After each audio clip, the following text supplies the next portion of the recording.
Hello friends, you are welcome to our literary channel academic domain. तो दोस्तों, आज की इस वीडियो में के एन दारूवाला की पोएम द घाघरा एंड स्पेट का लाइन बाय लाइन हिंदी में एक्सप्लेनेशन किया जाएगा। और दोस्तों, अगर आप इसी पोएम का एक्सप्लेनेशन इंग्लिश में सुनना चाहते हैं तो नीचे दिए हुए लिंक को क्लिक कीजिए। और अगर आप के एन दारूवाला के बारे में जानना चाहते हैं तो मैंने एक सेपरेट वीडियो बना दिया है। आप यूट्यूब पर K N Daruwalla academic domain type कीजिए, आपको मिल जाएगी। और अगर आप इस पोएम की समरी या एनालिसिस चाहते हैं तो theacademicdomain.com को विजिट कीजिए। और दोस्तों, अगर अभी तक आपने मेरे चैनल को सब्सक्राइब नहीं किया है तो इसे जल्दी से सब्सक्राइब कर लीजिए और बेल आइकन को भी प्रेस कीजिए ताकि मेरे नए वीडियोस के नोटिफिकेशन आपको मिलते रहें। तो जैसा कि पोएम का टाइटल है the Ghaghra in spate. Spate means बाढ़, फ्लड। यानी जब घाघरा में फ्लड होता है, बाढ़ होता है, तो घाघरा नदी कैसी हो जाती है। तो हम यहाँ पर जो है देखते हैं, पहले स्टैंजा में पोएट बोलता है एंड एवरी ईयर, हर साल, द घाघरा चेंजेस कोर्स, हर साल घाघरा अपना रास्ता बदलती रहती है। Turning over and over in her sleep, और अपनी स्लीप में ही वो करवट बदलती रहती है। टर्निंग ओवर एंड ओवर यानी करवट बदलती रहती है। इसका मतलब ये है कि पानी है, नदी है, तो खड़ी होकर चल नहीं सकती, वो तो बहती है। तो जब बहती है तो जो अपना रास्ता बदलती रहती है, और कभी इधर से कभी उधर से, उसी को पोएट यहाँ पे बोलता है कि वो सोने में अपना जो है करवट बदलती रहती है। तो दूसरे स्टैंजा को देखते हैं। In the afternoon she is a grey smudge exploring a grey canvas. अब ये बताता है कि ये डिफरेंट टाइम में, यानी हर टाइम में वो कैसी कैसी दिखती है। तो यहाँ पोएट बोलता है कि इन द आफ्टरनून, आफ्टरनून में दोपहर के बाद वो कैसी दिखती है। She is a grey smudge, वो एक ग्रे कलर के धब्बे की तरह, स्मज में धब्बा होता है, दाग होता है, तो एक ग्रे कलर के धब्बे की तरह दिखती है। और कैसे, एक्सप्लोरिंग अ ग्रे कैनवस। कैनवस जिसपे कोई भी आर्टिस्ट अपनी पेंटिंग बनाता है उसको कैनवस बोलते हैं, जिस कपड़े पे बनाता है। तो यहाँ पर कैनवस पोएट ने इस अर्थ के लिए, लैंड के लिए, ज़मीन के लिए यूज़ किया है कि पूरी ज़मीन जो है, पूरी लैंड एक कैनवस की तरह होती है। और इस कैनवस पे जो घाघरा नदी होती है वो क्या है, एक धब्बे, एक ग्रे कलर के धब्बे की तरह दिखाई देती है। When dusk reaches her through an overhang of cloud, she is overstewed coffee। अब यहाँ पर पोएट बोलता है कि when dusk reaches her, और जब ये शाम हो जाती है तब क्या होता है, through her overhang of cloud, जब शाम हो जाती है, ऊपर जब बादल लटकते हुए से दिखाई देते हैं, यानी जब ऊपर बादल रहते हैं, तब उस वक्त घाघरा नदी कैसी दिखती है। शी इज ओवर स्ट्यूड कॉफी, तो एक बहुत ज्यादा उबली हुई, बहुत ज्यादा पकी हुई कॉफी की तरह दिखाई देती है। यानी जैसे जैसे सूरज ढलता जाता है, जैसे जैसे सूरज की रोशनी कम होती जाती है, वैसे वैसे ही इसका कलर भी चेंज होता रहता है। और यहाँ पर ये जो ओवरहैंग क्लाउड है, तो जैसे पोएट यहाँ कहना चाहता है कि जब कॉफी जब पकती है, उबलती है, तो उसकी जो भाप निकलती है, तो उसी को जो है ये ओवरहैंग क्लाउड को पोएट ये कहना चाहता है कि उसकी भाप है, ये कॉफी की जो है भाप है वो।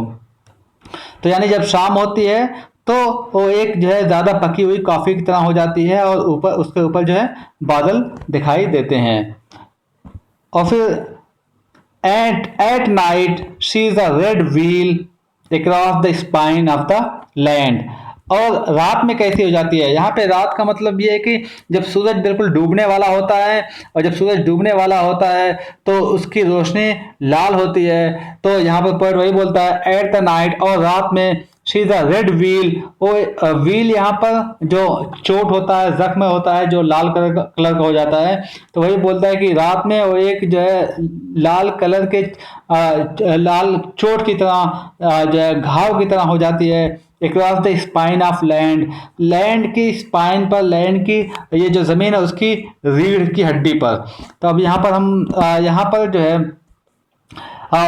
पोएट, चूंकि जब ये सूरज डूबने वाला होता है और जब उसकी रोशनी लाल हो जाती है, जब उसका रिफ्लेक्शन घाघरा नदी पे पड़ता है, तो ये भी रेड कलर की दिखाई देती है।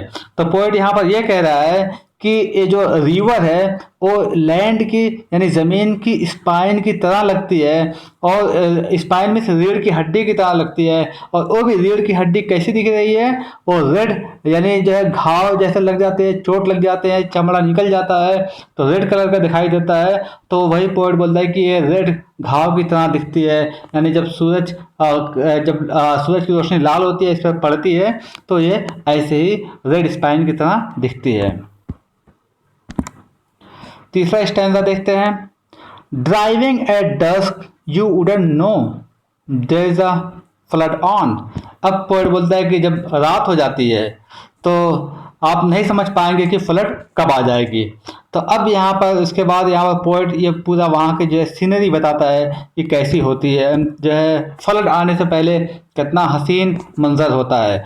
तो फिर पोएट बोलता है कि the landscape is so superbly equipoised, rice shoots pricking through a stretch of water. अब पोएट बोलता है कि लैंडस्केप जो वहाँ का जो एक जो दृश्य होता है, जो नज़ारा होता है, वो क्या होता है, सुपरबली इक्विपाइज्ड, पूरा एक बैलेंस्ड होता है, एक समान होता है, बहुत ही अच्छा नज़ारा होता है। और उसमें क्या क्या चीज़ें होती हैं, rice shoots pricking through stretch of water, यानी वहाँ खेतों में पानी जब होता है तो जो राइस शूट्स यानी जो धान का खेत होता है, उसका प्लांट्स होता है, वो वहाँ पानी में ऊपर दिखता है। एंड लाइट स्पाइक्ड शैडोज, और चूंकि ये शाम होती है यानी जब एकदम सूरज डूबने वाला होता है, तो जो ये शैडोज हैं, किसी भी चीज़ की शैडोज है वो बहुत ही लंबी लंबी दिखाई देती हैं, जैसे नुकीली, स्पाइक्ड मीन्स नुकीली दिखाई देती हैं। इन्वर्टेड ट्रीज, और जो पेड़ों की शैडोज भी वो भी लंबी लंबी दिखाई देती हैं, और ऐसा लगता है कि जैसे पेड़ क्या है, इन्वर्टेड है, यानी उल्टा हो गया है। और वहाँ पर क्या दिखता है, किंगफिशर्स और गर्ल्स, यानी ये दो जो है बर्ड्स होते हैं, तो ये जो है बर्ड्स वगैरह वहाँ पर भी दिखाई देते हैं। फिर पोएट बोलता है कि एज ट्वाइलाइट थिन्स, और जैसे ही शाम और पतली हो जाती है, यानी जैसे ही शाम खत्म हो जाती है यानी रात आ जाती है, फिर क्या होता है, the road is a black stretch running between the stars. अब जो है रोड क्या हो जाता है, एक ब्लैक स्ट्रेच हो जाता है, रोड एक काली पट्टी की तरह दिखाई देता है फैला हुआ, कहाँ, जो तारों के बीच में क्या करता है, दौड़ता है, यानी जो तारों के बीच में रहता है। तो अब यहाँ पर पोएट के कहने का मतलब है कि जब अंधेरा हो जाता है, रात हो जाती है, स्टार्स निकल आते हैं, तारे निकल आते हैं, तो चूंकि खेतों में वहां पानी होता है, तो और बीच में से जो रोड जाता है, चूंकि खेतों में पानी होता है तो स्टार्स का रिफ्लेक्शन पानी में पड़ता है और स्टार्स पानी में दिखते हैं, तो इसलिए, और जो रोड होता है उस पर पानी नहीं होता है तो ब्लैक दिखता है। तो उसी को पोएट ने यहाँ पर कहा है कि तारों के बीच से क्या है, जो रोड होता है वो कैसा है, ब्लैक कलर का दिखाई देता है।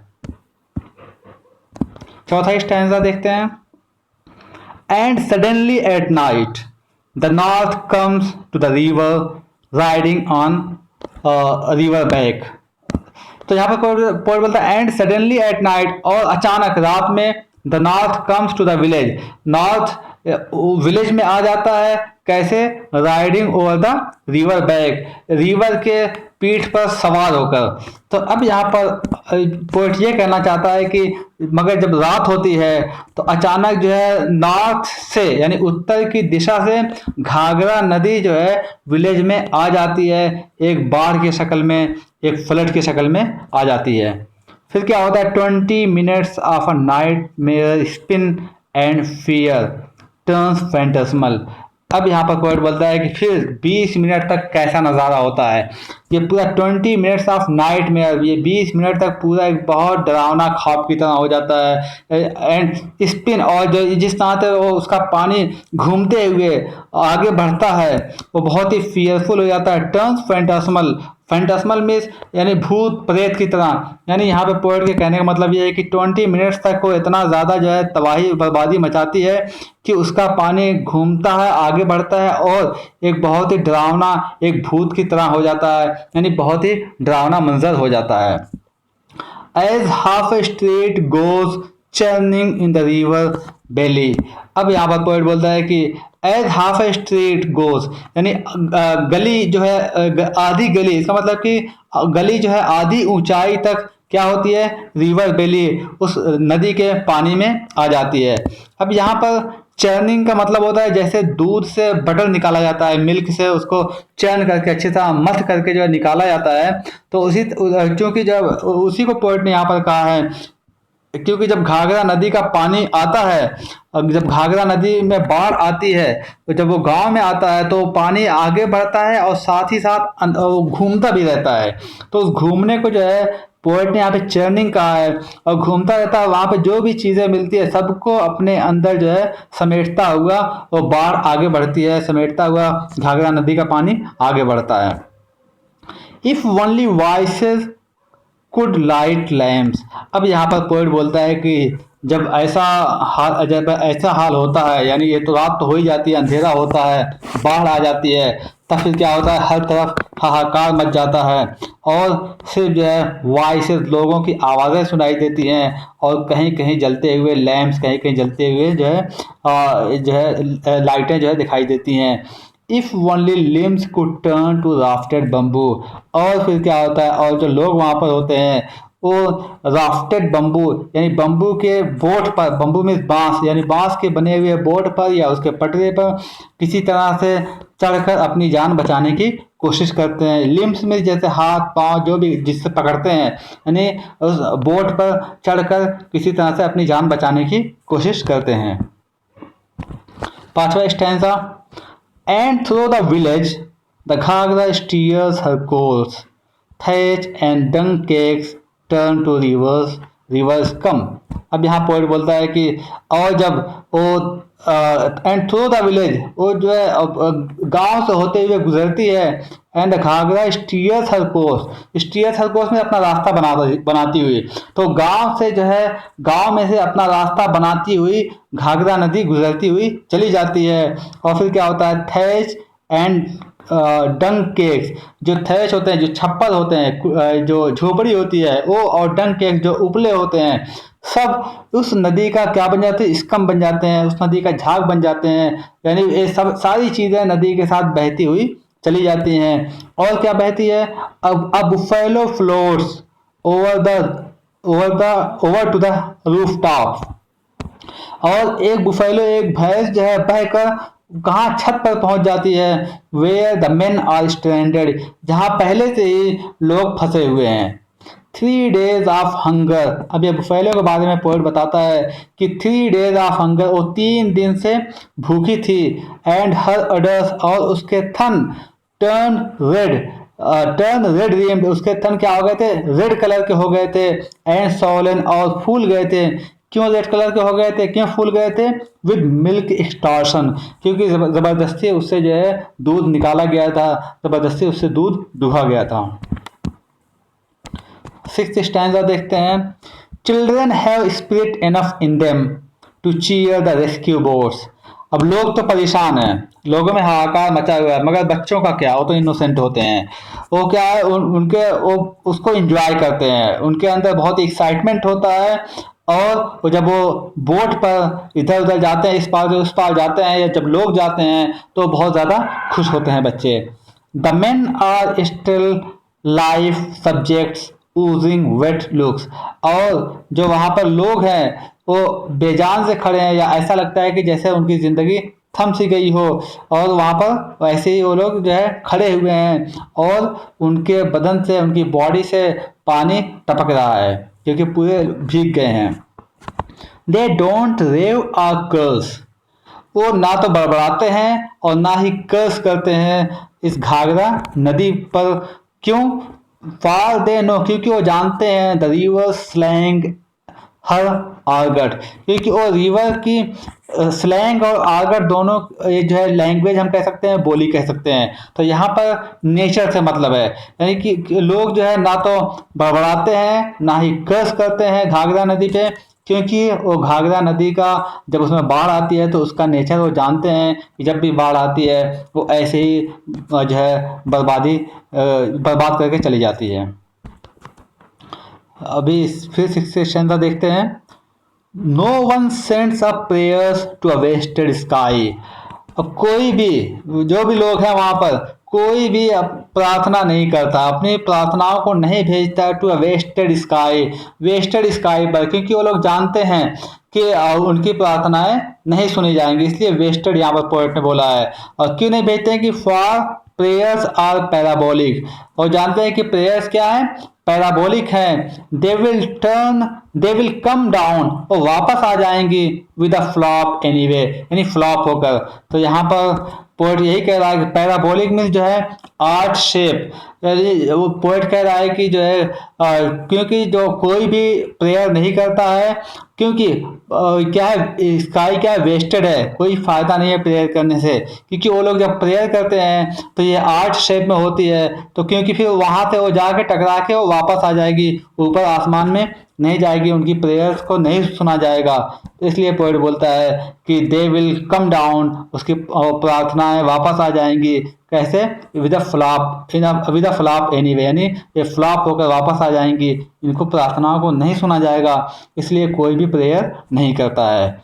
Instead there is a slush stampede outside the booth where they are doling out salt and grain, और जबकि इसके बजाय लोग क्या करते हैं, वहां आउटसाइड द बूथ के बाहर, बूथ यानी जो वहां पर कोई कमरा बना हुआ है जहां पर जो है लोगों को ग्रेन वगैरह दिया जा रहा है, तो वहां बूथ के बाहर जहां पे क्या है, स्लश कीचड़ है एंड स्टैम्पीड, और वहां पे लोगों की भगदड़ मची हुई है, यानी बूथ के बाहर जहां जहां कीचड़ है और जहां लोग जमा हुए हैं, वहां पर वे क्या करते हैं, where they are doling out salt and grain, वहां पर वो लोग जो है डोलिंग आउट बांटते हैं, क्या बांटते हैं, साल्ट एंड ग्रेन बांटते हैं, या और भी दूसरी खाने पीने की चीजें बांटते हैं। और किसको बांटते हैं, जो लोग बाढ़ पीड़ित हैं। यानी पोएट ये कह रहा है कि उसके बजाय वो लोग बूथ के बाहर जहाँ पे कीचड़ में भगदड़ मची हुई है, लोग जमा हैं, वहां पर बाढ़ पीड़ितों को साल्ट ग्रेन या और भी खाने पीने की चीजें बांटते हैं। 7th स्टैंजा देखते हैं। 10 miles to her flank, peasants go fishing in rice field, and women in chauffeur-driven cars go looking for driftwood। अब पोएट बोलता है कि 10 miles टू हर फ्लैंक, और फ्लैंक मीन्स किनारा होता है, यानी जब ये बाढ़ का पानी मीलों दूर तक चला जाता है, तो पोएट बोलता है कि जब बाढ़ का पानी वहां बिल्कुल जब एंड तक जाता है, यानी जब जहां पर बाढ़ के पानी का किनारा होता है, तो वहां पर क्या होता है, 10 मील दूर, यानी जहां पर बाढ़ का पानी जहां तक पहुंचता है, वहां पर क्या होता है, पीजेंट्स जो फार्मर होते हैं, गो फिशिंग, मछली पकड़ने जाते हैं, इन राइस फील्ड, अपने राइस फील्ड में यानी धान के खेतों में मछली पकड़ने के लिए जाते हैं, क्योंकि जब बाढ़ आती है तो मछलियां भी खेतों में आ जाती हैं पानी के साथ। और and women in chauffeur driven cars, और जो वेल्थी वुमेन होती हैं वो अपने ड्राइवर के साथ कार में आती हैं, और किस लिए आती हैं, गो लुकिंग फॉर ड्रिफ्टवुड, और आती हैं और ड्रिफ्टवुड को तलाश करती हैं, ढूंढती हैं। ड्रिफ्टवुड में जो है जो भी लकड़ी वगैरह का डेकोरेशन की चीज़ें नदी के साथ बहकर आती है, तो उसकी तलाश में आती हैं ताकि उसको ले जाकर अपने घरों में वो सजा देंगी। But it's when she recedes, अब पोएट बोलता है मगर जब ये इसका पानी कम होने लगता है, यानी जब ये घाघरा नदी वापस जाने लगती है, रिसीड्स में जो है वापस जाना, कम होना, मगर जब ये वापस जाने लगती है तब क्या होता है, दैट द घाघरा टर्न्स बिची, ये और ज्यादा बिची हो जाती है। बिची में जो है निर्दयी, क्रूएल, नास्टी, बहुत ज्यादा निर्दयी हो जाती है। सकिंग विद एनिमल हीट, अब एनिमल हीट यहाँ पर पोएट ने यूज किया। एनिमल हीट का मतलब कि जो है एक एनिमल में एक रिप्रोडक्टिव का एक पीरियड होता है, टाइम होता है जब एनिमल मेट करते हैं। तो मैं आप जो है आप इस लाइन को आप कहीं और पढ़ लीजिए, समझ लीजिए, मगर मैं सिर्फ इतना ही बताता हूँ कि जब घाघरा नदी जब कम होने लगती है, जब उसका पानी वापस जाने लगता है, तो ये क्या हो जाती है, और बिची, और ज़्यादा क्रूएल हो जाती है।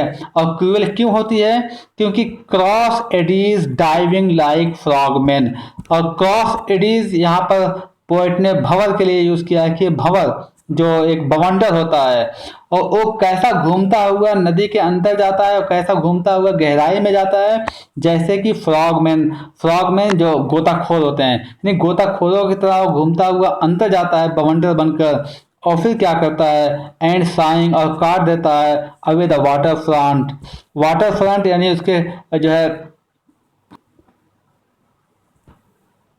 और उसके जो वाटर फ्रंट को यानी जो उसका किनारा होता है नदी का, वो पूरा किनारे काटता हुआ चला जाता है। कैसे इन अ पैरानॉइड फ्रेंजी, यानी एक पागल और दीवानी की तरह ऐसा लगता है कि जो ये घाघरा नदी है वो पागल हो गई है, दीवानी हो गई है, और इसलिए जब वो वापस जाती है, जब खत्म होने लगती है तो बवंडर बनकर नीचे जाती है और वाटर फ्रंट और किनारों को जो है काटती हुई चली जाती है। लास्ट लाइनें देखते हैं।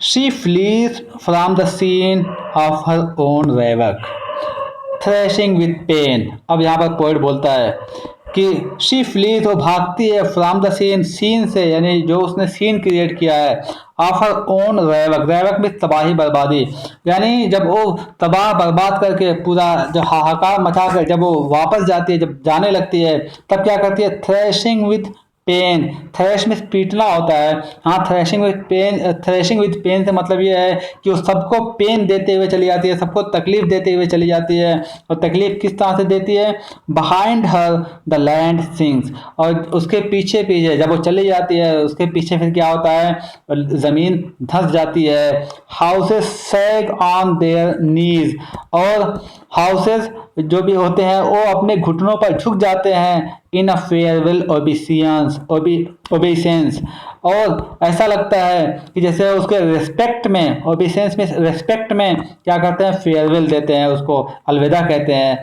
यानी जब वो घाघरा नदी जब वापस जाने लगती है तो ज़मीनें धंस जाती हैं, ये जो लैंड जो है क्या होती है, ज़मीन धंस जाती है, और जो मिट्टी के घर होते हैं वो बिल्कुल गिरने के कगार पर होते हैं और झुक जाते हैं। और उसी को पोएट ने कहा है कि ऐसा लगता है कि वो अपने घुटनों पे झुककर इस नदी को फेयरवेल कह रहे हैं, नदी को अलविदा कह रहे हैं। And miles to the flank the paddy fields will hold the fish, और पोएट बोलता है कि and miles to the flank, और मीलों दूर तक जहाँ तक नदी का पानी जाता है, और मीलों दूर तक जहाँ तक बाढ़ का पानी जाता है, क्या होता है वहाँ पे the paddy fields will hold the fish, वहाँ पैडी फील्ड्स में यानी धान के खेतों में मछलियाँ जमा हो जाती हैं। जैसा कि पहले ही आया था कि जो बाढ़ के साथ साथ मछलियाँ भी आ जाती हैं खेतों में, तो मीलों दूर जो है खेतों में मछलियाँ जमा हो जाती हैं, और वो कब तक जिंदा रहती हैं, till the mud enters into a conspiracy with the sun, और वो जब तक जिंदा रहती हैं जब तक मड जो है या कीचड़ सूरज के साथ कॉन्स्पिरेसी कर कर क्या करता है एंड स्ट्रैंगल्स देम, और उनको मार देता है। इसका मतलब ये है कि जो है till the mud enters into conspiracy with the sun, इसका मतलब ये है कि जब पानी खत्म हो जाता है और जब धूप निकलती है, और जब 2-4 दिन के बाद, कई दिनों के बाद जब पानी वहाँ का सूख जाता है, जो भी कीचड़ होता है, मिट्टी होती है, सब वहाँ का पानी सूख जाता है, मिट्टी जो है जब सख्त हो जाती है तो फिर क्या होता है, मछलियाँ जो वहाँ पर होती हैं खेतों में वो भी मर जाती हैं। तो पोएट उसी को यहाँ पर बोलता है कि मड जो कीचड़ है, जो खेत की नरम मिट्टी है, गीली मिट्टी है, वो सूरज के साथ कॉन्स्पिरेसी करके मछलियों का गला घोंट देती है।